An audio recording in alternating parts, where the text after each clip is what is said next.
Ya, shalom smart people. Puji Tuhan, kita bertemu kembali di sore hari yang luar biasa ini. Mari sebelum kita masuk dalam firman Tuhan di Sunday Service, kita akan berdoa bersama-sama. Kami bersyukur Tuhan buat hari yang luar biasa ini, buat sore yang luar biasa ini Tuhan. Kami mengucap syukur karena Engkau boleh hadir Tuhan tempat ini Tuhan. Kami saat ini merindukan untuk Tuhan bicara atas setiap kami Tuhan. Mari saat ini bukakan kebenaran firman-Mu buat setiap kami Tuhan. Buat kami bisa menerima setiap rema yang daripada-Mu Tuhan. Mari Tuhan bicara secara khusus atas setiap kami. Dan buat kami Tuhan mengalami kemenangan bersama-Mu Tuhan. Karena sesungguhnya Engkau yang berperang bagi kami dan memberi kemenangan buat setiap kami Tuhan. Terima kasih Tuhan. Biar roh hikmat wahyu pengertian turun atas setiap kami. Dan kami menawan segala pikiran menaklukkan pada Kristus Yesus. Di dalam nama Tuhan Yesus kami sambut firman-Mu. Haleluya. Amin. Puji Tuhan. Senang sekali boleh bersama-sama kembali. Nama saya Andrianto. Ya. Saya melayani di kota Surabaya.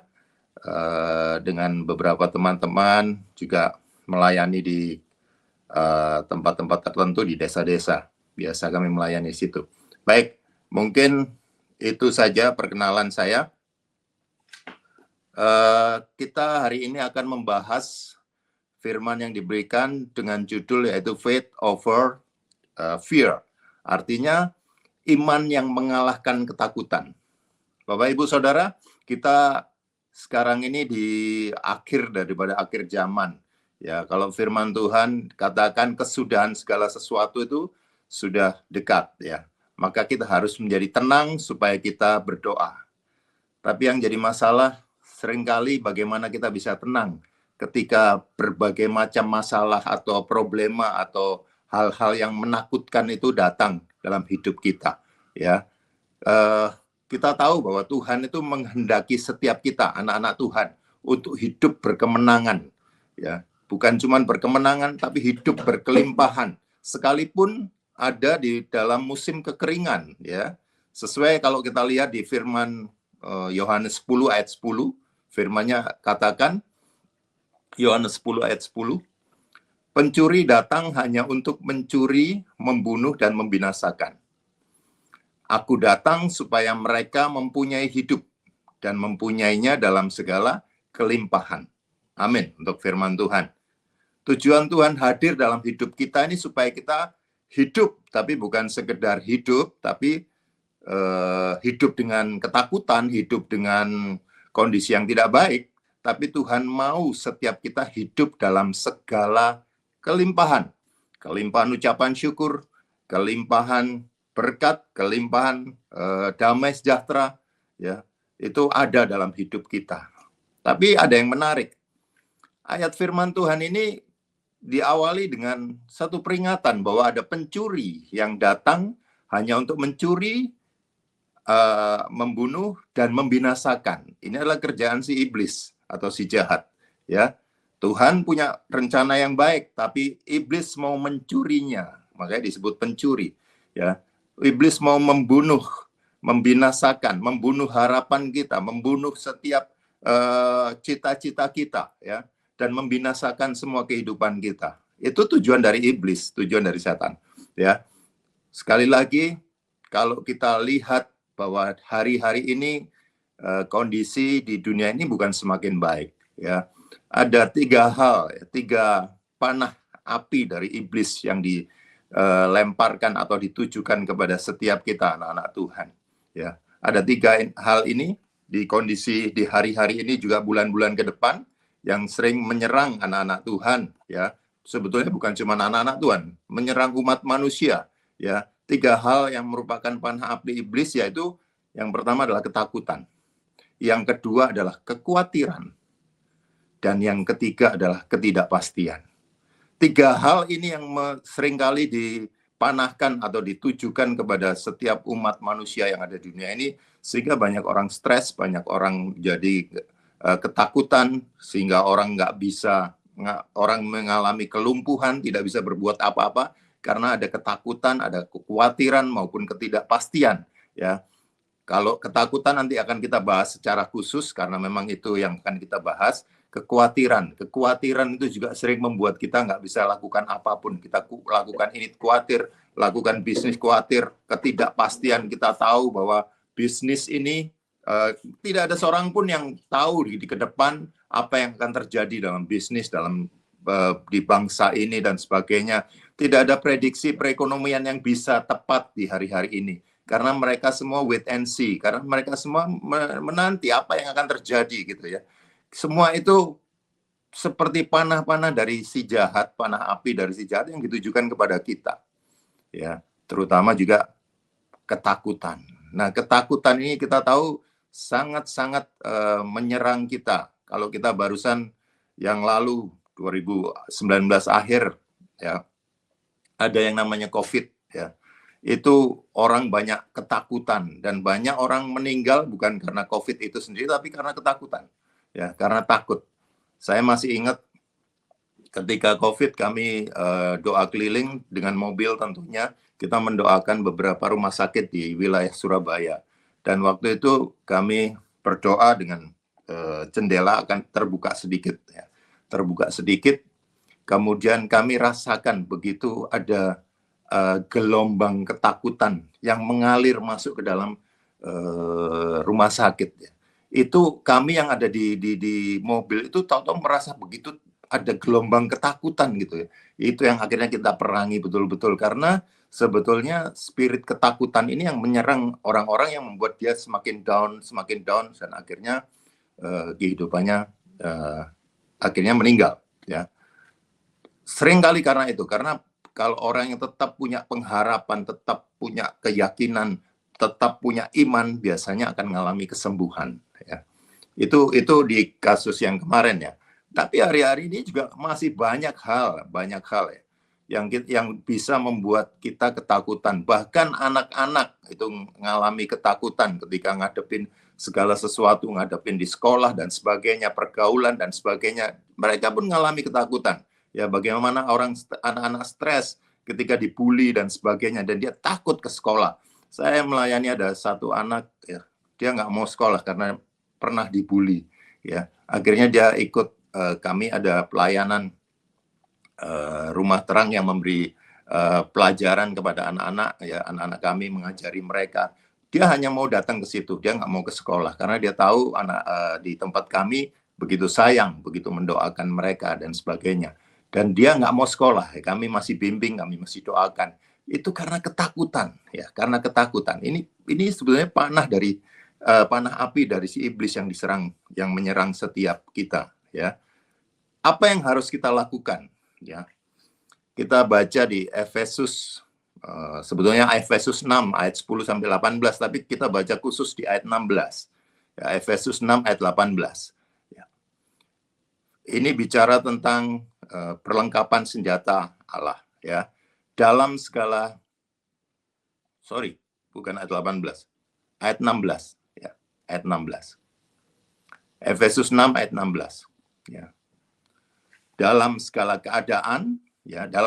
keadaan pergunakanlah perisai iman. Sebab dengan perisai itu kamu dapat memadamkan semua panah api dari si jahat. Kita tahu tadi ada 3 panah api yang sedang diluncurkan iblis di hari-hari ini, di bulan-bulan ini, termasuk bulan-bulan ke depan, yaitu panah api ketakutan, panah api kekhawatiran, maupun panah api ketidakpastian.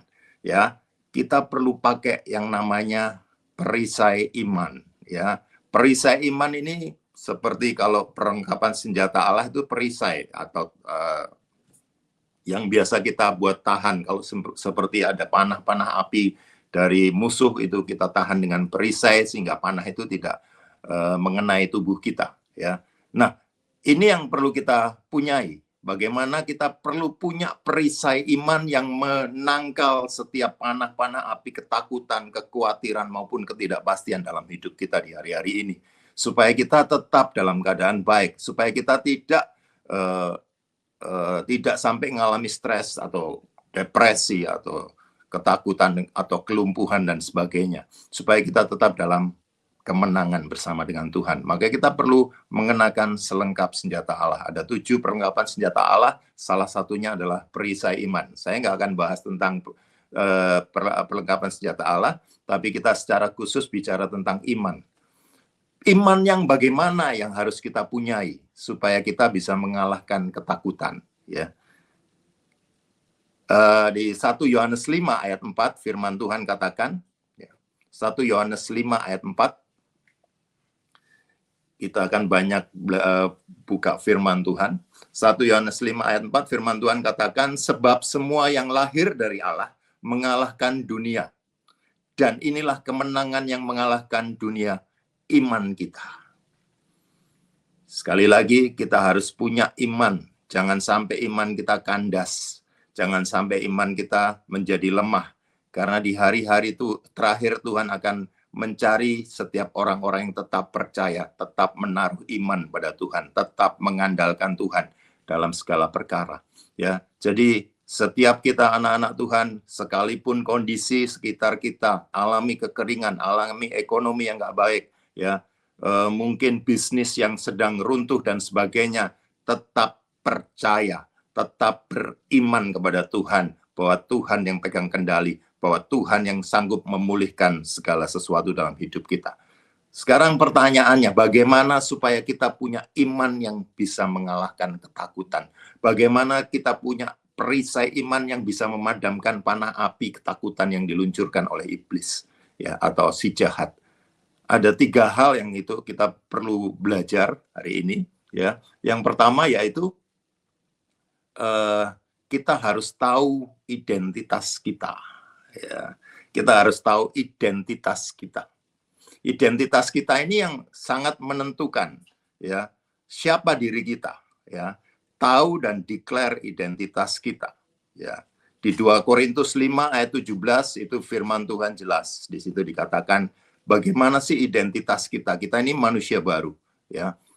Jadi siapa yang ada di dalam Kristus, ia adalah ciptaan baru. Ya, manusia yang baru. Yang lama sudah berlalu, sesungguhnya yang baru sudah datang. Kita ini ciptaan yang baru di dalam Kristus Yesus. Ya, yang lama, manusia lama kita ini sudah berlalu, sudah dikuburkan. Kita sudah dibaptis. Ya. Dibaptis itu sebagai tindakan iman bahwa kita menguburkan manusia lama kita dan bangkit dengan manusia yang baru.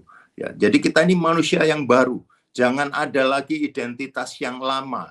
Itu tipuan dari iblis yang sering kali iblis berikan intimidasi dan sebagainya. Kamu ini orang yang penakut, kamu ini orang yang gagal, kamu ini orang yang nggak akan berhasil. Setiap kamu bisnis selalu kamu bangkrut, selalu rugi. Itu adalah identitas-identitas yang lama yang harus kita buang. Dan kita perlu perkatakan, perlu declare. Ya, jadi bukan cuma tahu identitas, tapi kita perlu declare, saya adalah ciptaan baru. Saya adalah anak Tuhan. Saya adalah anak raja di atas segala raja. Tuhan menyertai aku. Tuhan mampukan aku untuk melakukan segala perkara di dalam Kristus. Identitas-identitas seperti itu yang perlu kita deklarkan.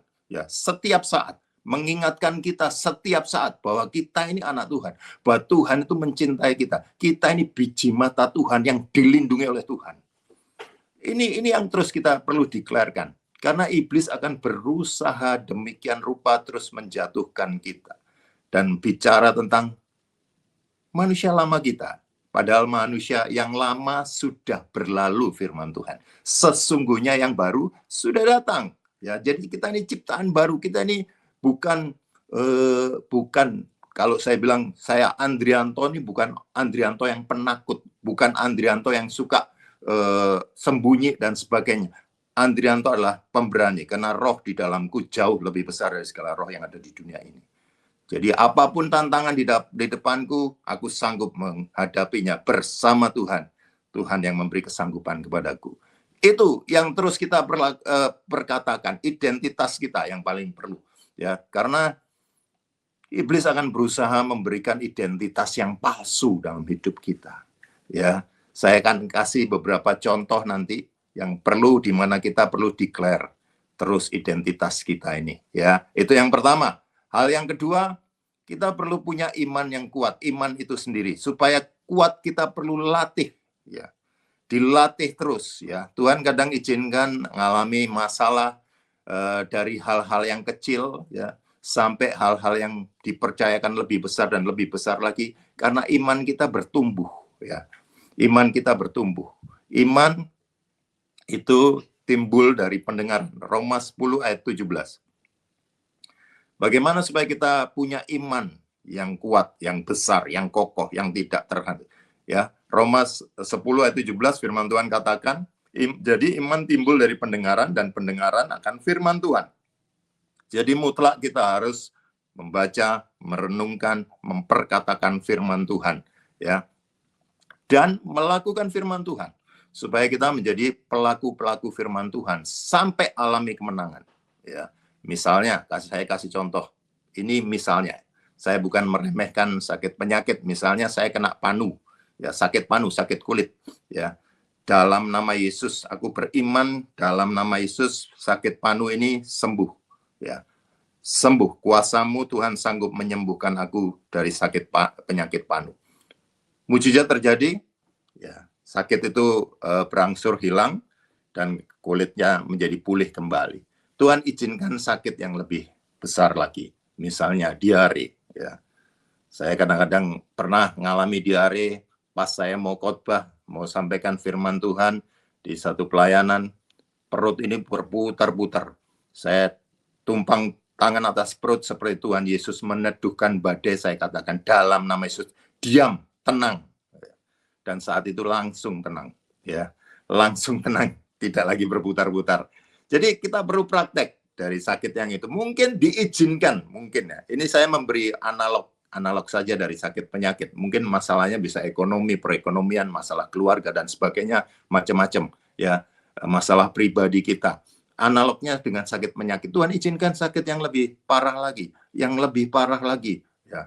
Mungkin sakit kanker dan sebagainya. Itu sesuai iman kita. Kalau sakit panu aku sembuhkan, kalau diare aku disembuhkan, kalau sakit demam berdarah aku disembuhkan, sakit kanker pun aku disembuhkan. Buat Tuhan nggak ada yang mustahil. Buat Tuhan sangat mudah untuk menyembuhkan kita. Jadi tingkatannya seperti itu. Iman kita harus terus-menerus dilatih, ya. Dan kita terus memperkatakan firman Tuhan. Kita iman timbul dari firman Tuhan, pendengaran, merenungkan, memperkatakan, dan melakukan firman Tuhan. Jangan tidak melakukan firman Tuhan, ya. Artinya kita mengalami kemenangan karena kita memperkatakan, kita declare firman Tuhan dan mengalami kemenangan. Tahu identitas. Yang kedua, kita harus bertumbuh dalam firman Tuhan, ya. Mempunyai iman yang kuat, iman yang terus dilatih, terus-menerus, sehingga semakin kuat dan semakin yang kuat. Dan hal yang ketiga yang perlu kita belajar, supaya kita bergantung sepenuhnya kepada Tuhan. Melakukan segala sesuatu bergantung kepada Tuhan. Zakaria 4 ayat 6, firman Tuhan katakan. Zakaria 4 ayat 6. Ya. Maka berbicaralah ia, katanya, inilah firman Tuhan kepada Zerubabel bunyinya. Bukan dengan keperkasaan dan bukan dengan kekuatan, melainkan dengan rohku, firman Tuhan semesta alam. Ya, Zakaria mengingatkan Zerubabel bahwa bukan karena kuasanya, bukan karena kemampuannya, tapi karena roh Tuhan yang memampukannya. Ya, roh Tuhan yang memampukan kita melakukan segala sesuatu. Roh Tuhan yang memampukan kita untuk terus tahu identitas dan memperkatakan identitas kita yang benar. Roh Tuhan yang memampukan kita terus melekat untuk bertumbuh dalam firman Tuhan, memperkatakan firman Tuhan dan melakukan firman Tuhan. Roh Tuhan yang memampukan kita mengalami kemenangan demi kemenangan. Kita bergantung sepenuhnya kepada Tuhan, roh Tuhan, ya. Dan kita tahu bahwa seperti juga Daud yang terus mengandalkan Tuhan. Nanti kita akan juga belajar dari kisah Daud, ya. Tapi kita tahu di Yeremia, ya, Yeremia 17 ayat 7, diberkatilah orang yang mengandalkan Tuhan, ya. Coba Yeremia 17 ayat 7. Ini sebetulnya ayat 7 dan 8 nanti. Kita baca ayat 7 dulu. Diberkatilah orang yang mengandalkan Tuhan, yang menaruh harapannya kepada Tuhan. Kalau kita mengandalkan Tuhan, roh Tuhan, kita diberkati. Ayat 8, ia akan seperti pohon yang ditanam di tepi air, yang merambatkan akar-akarnya ke tepi batang air dan tidak mengalami datangnya panas terik, dan daunnya tetap hijau dan tidak khawatir dalam tahun kering, dan yang tidak berhenti menghasilkan buah. Ini yang harus kita lakukan. Kita terus melekat kepada aliran-aliran air dari surga. Air bicara tentang firman Tuhan juga, ya. Artinya kita harus melekat kepada Tuhan, terus mendapat asupan, ya, merambatkan air ke tepi batang air, artinya mendapat minum, mendapat makanan dari aliran air ini. Kalau di Yeskiel kita tahu bahwa ada sungai yang keluar dari bait Allah, ya. Ketika tanaman di kanan kiri sungai itu terus setiap bulan itu menghasilkan buah, ya, selalu berbuah karena merambatkan akarnya ke tepi batang air yang mengalir dari bait Allah yang adalah firman Tuhan. Kalau kita terus melekat pada Tuhan, terus mengandalkan Tuhan, terus mendapat asupan dari Tuhan, maka sekalipun kita hadapi tahun-tahun kering, kita tetap berbuah. Ya, buah yang dinikmati Tuhan, buah yang dinikmati manusia. Kita akan belajar, kita tahu bahwa kita besok merayakan kemerdekaan Indonesia. Kita di 16 Agustus 2026, ya. Besok adalah hari proklamasi atau hari kemerdekaan Indonesia. Kita tahu bahwa pejuang-pejuang bangsa Indonesia berjuang sedemikian rupa sampai akhirnya tanggal 17 Agustus ya 1945 kemerdekaan Republik Indonesia, ya. Dan smart listener semua, smart people semua, kita tahu bahwa pejuang-pejuang ini punya tekad yang luar biasa. Dia punya percaya yang luar biasa. Tapi sebelum mereka punya kepercayaan itu, sebetulnya semua itu diawali dari Sumpah Pemuda. Sumpah Pemuda itu kapan? Di 28 Oktober. 28 Oktober tahun 1928. Ya. Sumpah Pemuda di mana mulai ada bibit persatuan. Kita tahu zamannya penjajah, ya, Belanda, itu semua dipecah belah. Divide et impera, ya, artinya ada teknik memecah belah, ada Jong Java, ada Jong Sumatera, semua dipecah belah supaya mereka tidak bersatu. Karena kalau mereka bersatu, kekuatannya akan luar biasa. Dan mereka sadari itu, pejuang kita sadari itu, dan lahirlah Sumpah Pemuda 28 Oktober 2028, ya, sebagai bibit persatuan, satu bangsa, satu tanah air, satu bahasa. Mereka percaya dan bertekad mengusir penjajah. Mereka tahu kalau kita bersatu ada kekuatan yang luar biasa, ya. Yang pertama, identitas. Kita tadi belajar, tahu identitas. Sumpah Pemuda adalah declare tentang identitas, bahwa kita ini satu bangsa, bahwa kita ini satu tanah air, bahwa kita ini satu bahasa. Identitas yang harus dipegang. Kita ini bukan terpecah-pecah karena pulau, banyak pulau, ya. Kita ini bukan Jong Java, Jong Celebes, Jong Sumatera, tapi kita satu tanah air Indonesia. Kita satu bahasa Indonesia. Kita satu bangsa Indonesia. Identitas perlu dideklarasikan.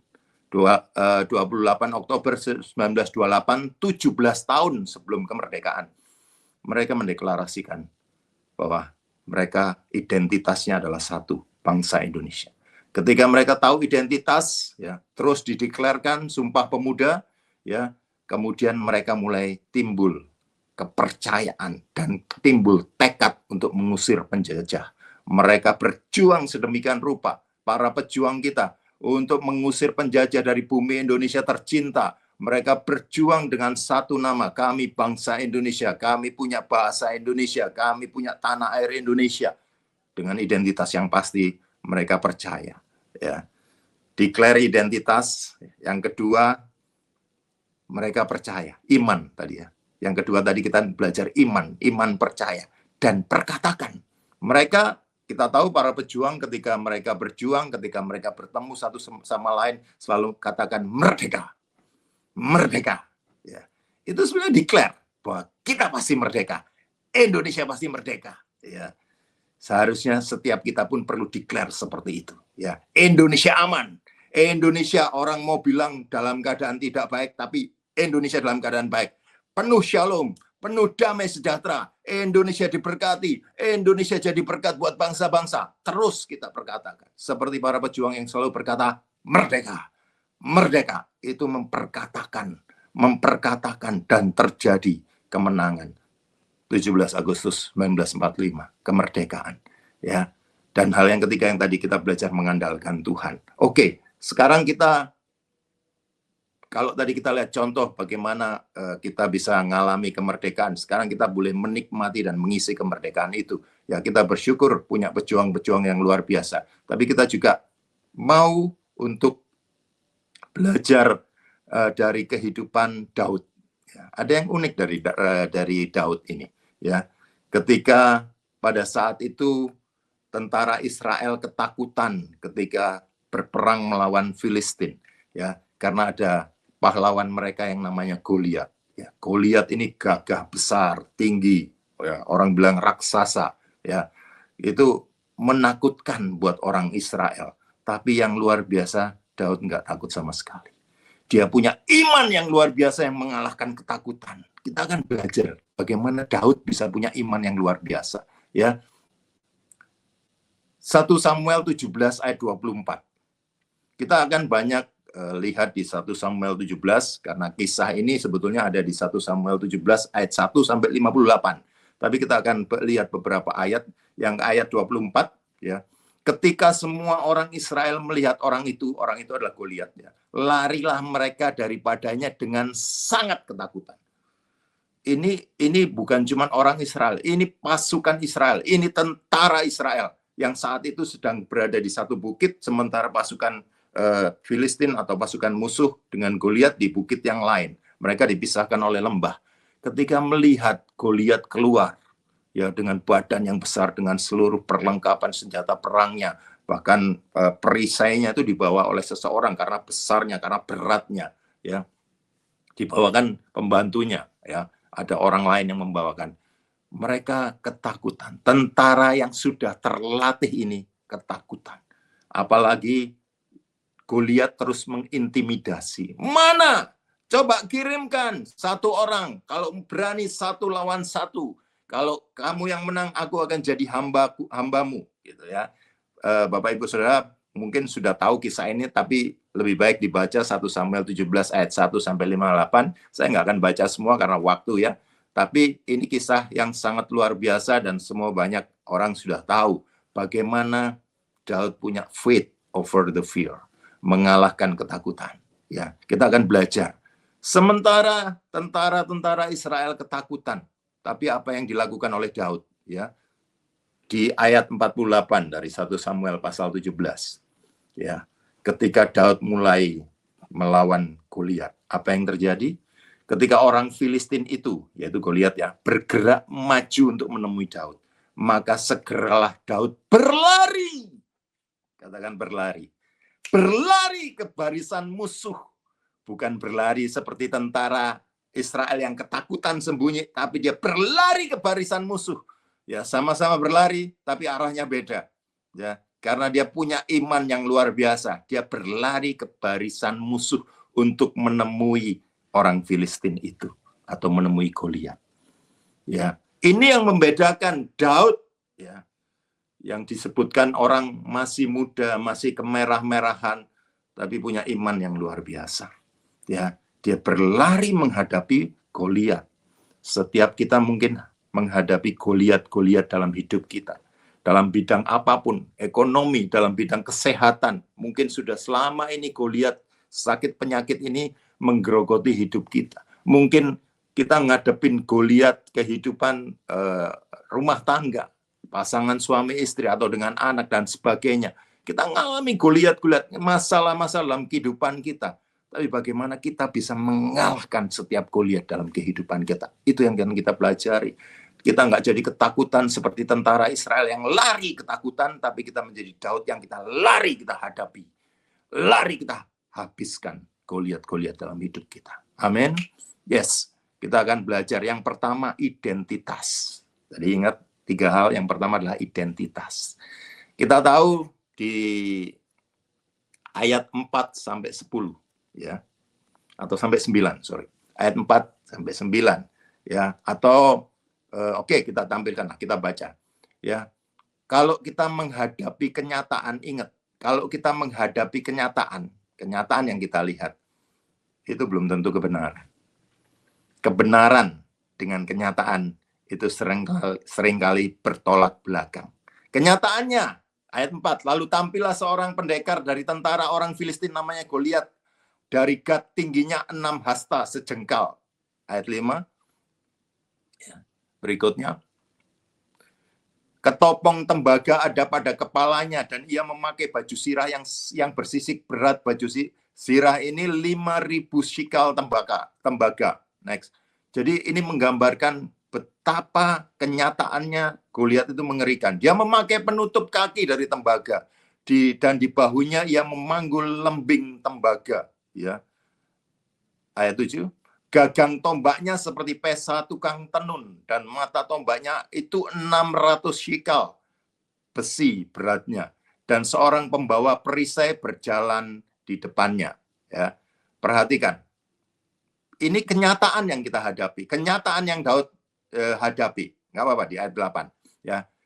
Kenyataan belum tentu kebenaran. Ya. Kalau kita tahu kisahnya, kita tahu bagaimana Daud bisa mengalahkan begitu mengerikannya Goliat yang tadi dideskripsikan, tapi itu bukan kebenaran. Kebenarannya itu dia nggak ada apa-apanya.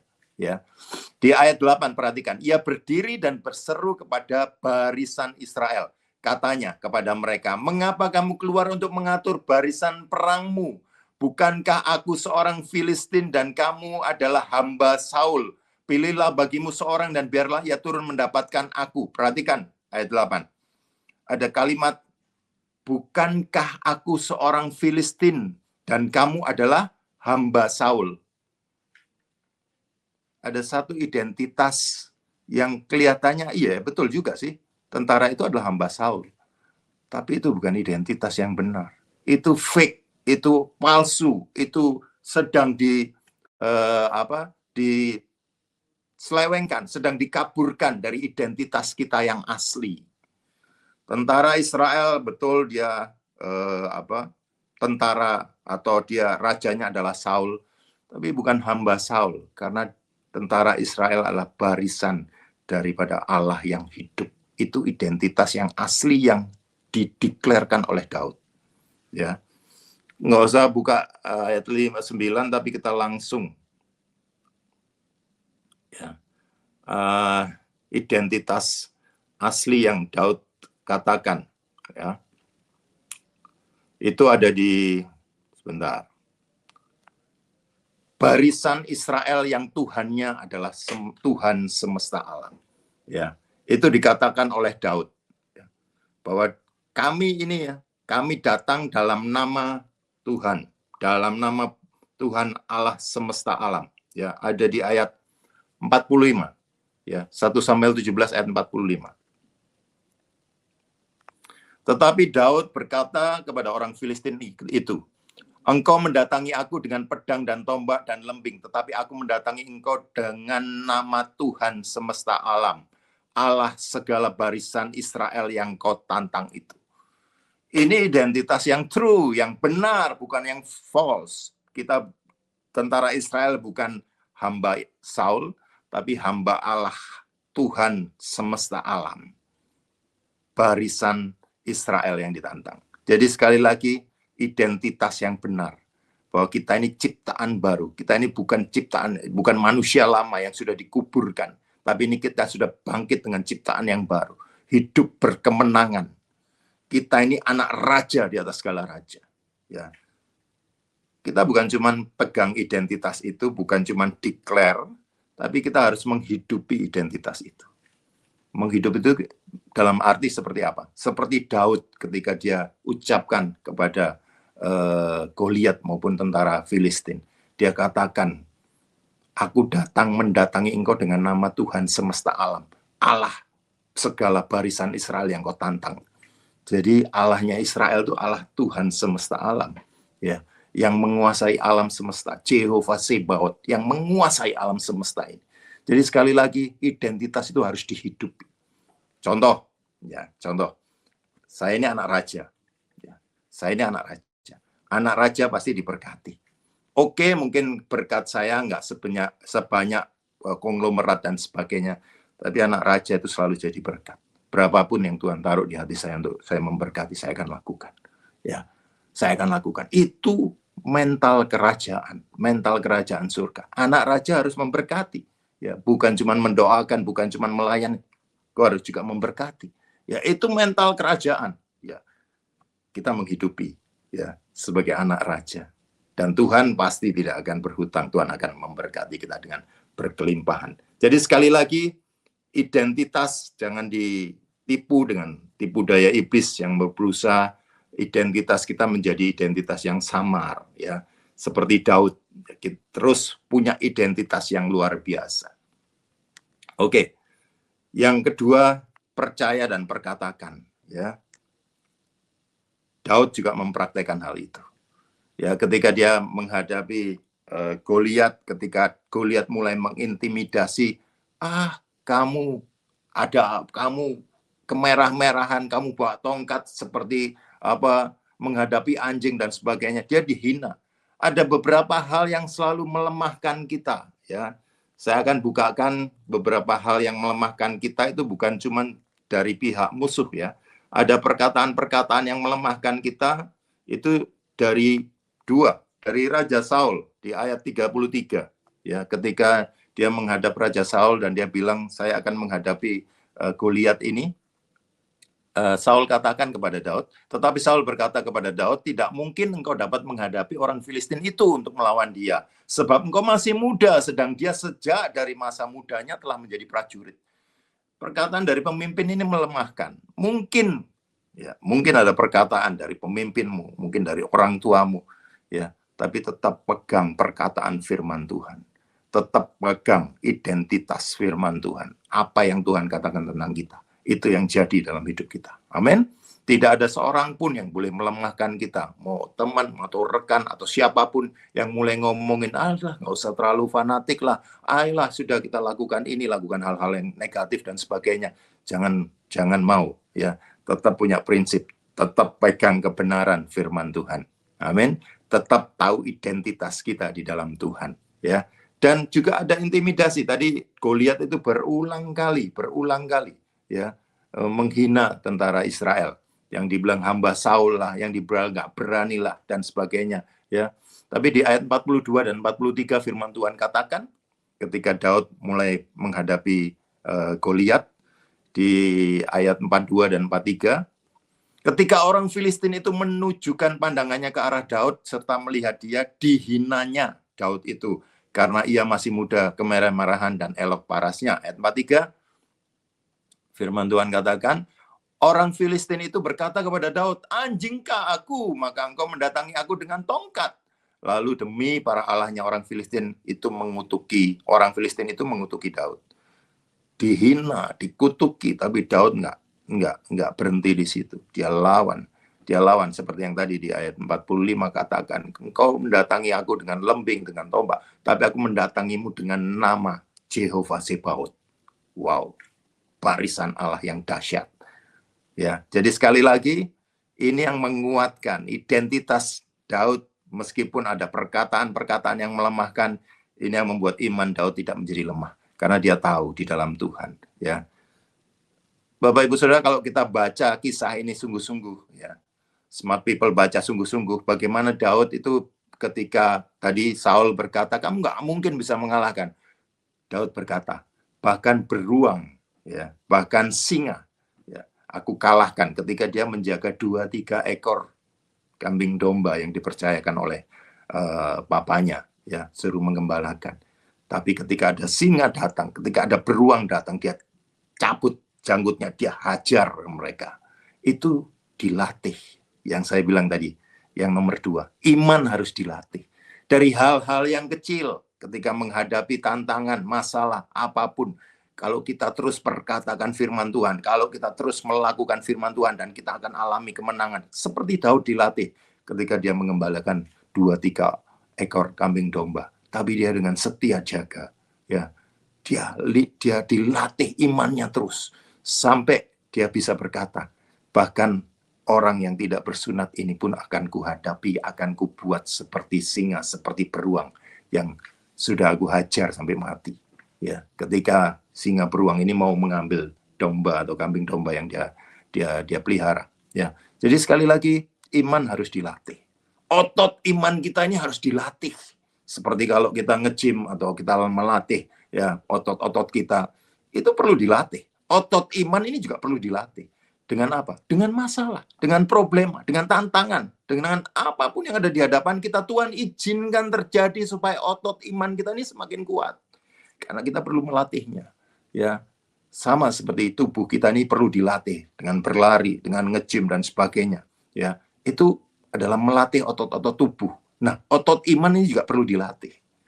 Otot, selain kita perlu dapat pasukan makanan, ya firman Tuhan, tapi ototnya dilatih dengan apa? Melakukan firman Tuhan, memperkatakan firman Tuhan. Ketika hadapin masalah, hadapin tantangan, mulai perkatakan, aku bisa, segala perkara dapat kutanggung di dalam Kristus Yesus yang memberi kekuatan kepadaku. Aku bisa mengalahkannya. Pasti mengalami kemenangan demi kemenangan. Ya, sekali lagi, latih otot imanmu.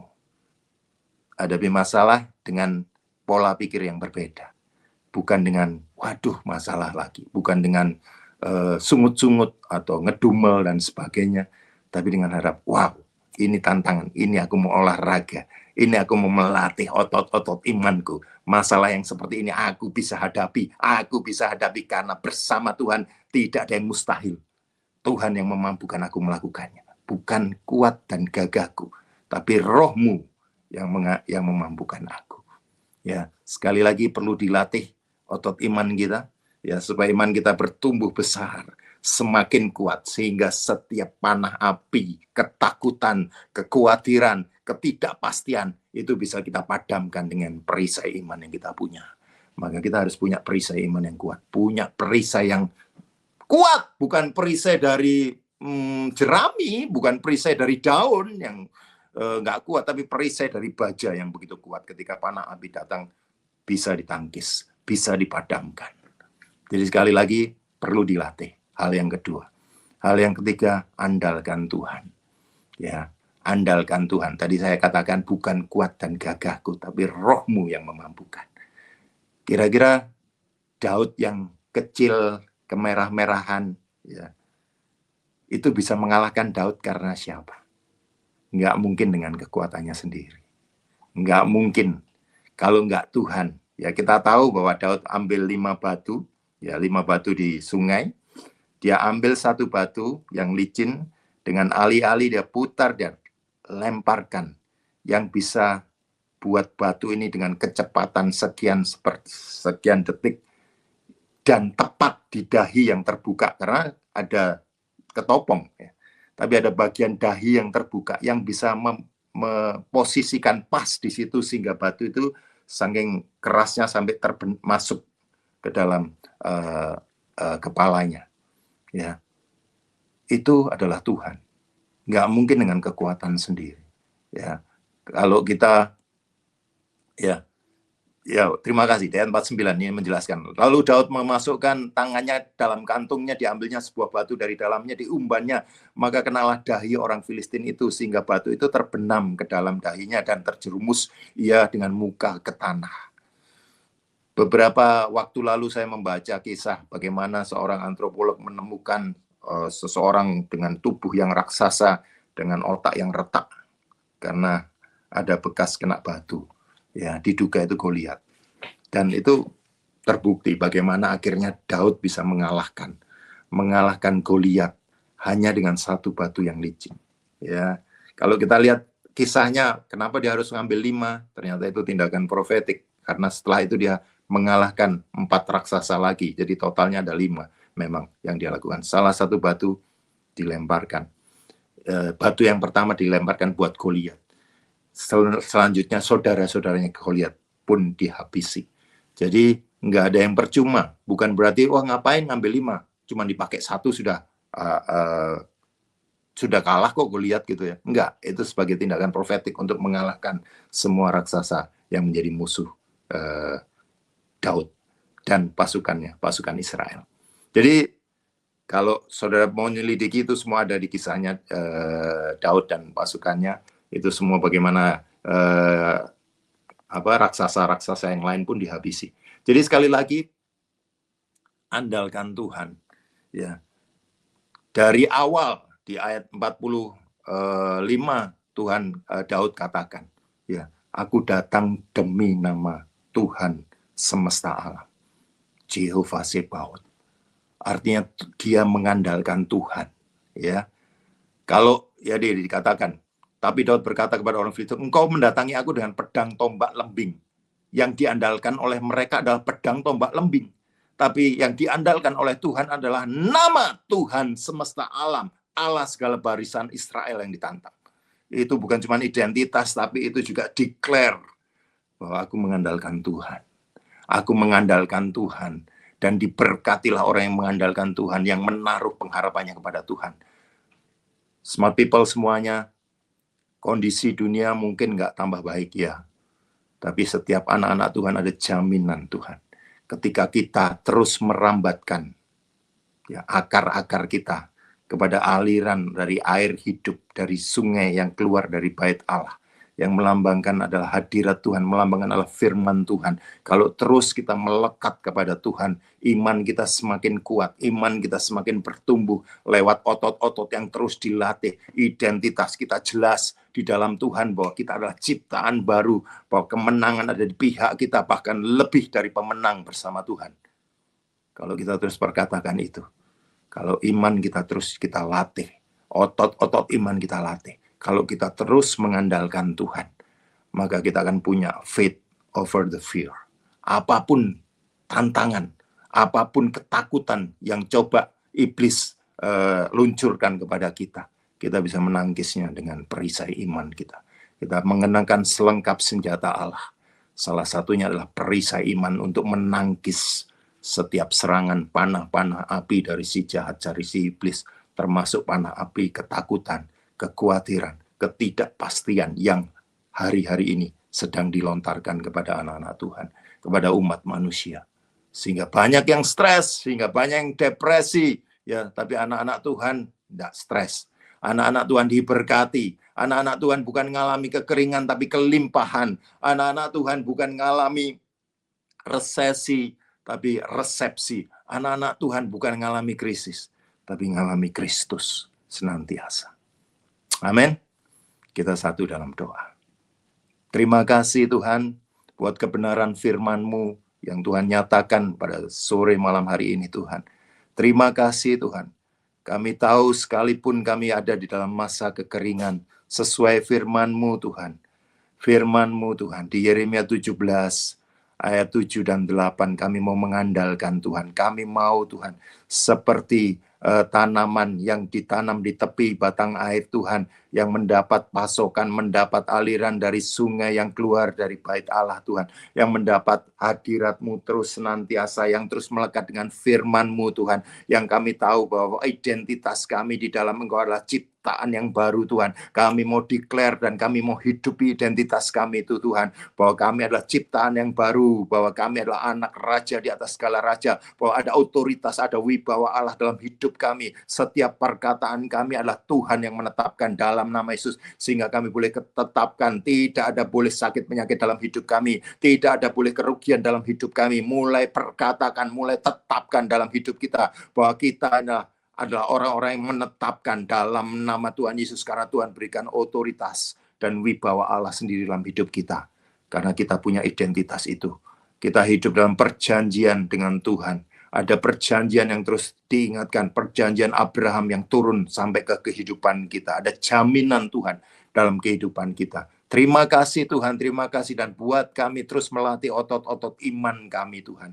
Lewat setiap tantangan, problema, masalah Tuhan, apapun yang kami hadapi Tuhan, kami tidak mau bersungut-sungut, kami bersyukur buat setiap tantangan itu Tuhan, dan kami hadapi dengan cara yang daripada-Mu Tuhan. Kami hadapi dengan firman-Mu Tuhan. Kami mau terus perkatakan, renungan perkatakan, dan kami terus mau lakukan kebenaran firman-Mu, dan kami akan mengalami kemenangan demi kemenangan, bahkan lebih dari pemenang bersama-Mu Tuhan.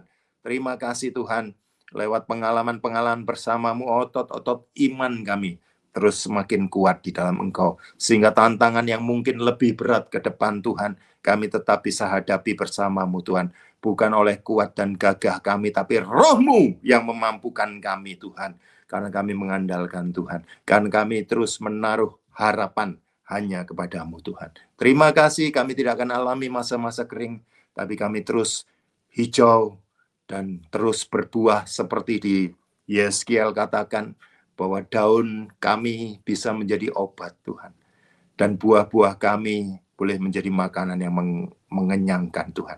Buat kehidupan kami jadi berkat kemanapun kami ada Tuhan. Kami mengalirkan aliran-aliran hidup itu Tuhan. Aliran-aliran surgawi kami bawa ke pelayanan manapun, ke di pekerjaan apapun Tuhan, kami bawa kehidupan, kami bawa perubahan di keluarga demi keluarga yang sedang stres, yang sedang depresi, kami datang dan kami mendoakan ada kehidupan di gereja-gereja, mungkin gereja kecil yang kembang kepis kehadiran kami, karena kami membawa Roh-Mu Tuhan, karena kami membawa aliran-aliran kehidupan itu Tuhan, sehingga mereka mengalami kehidupan di dalam kelimpahan Tuhan. Terima kasih Tuhan.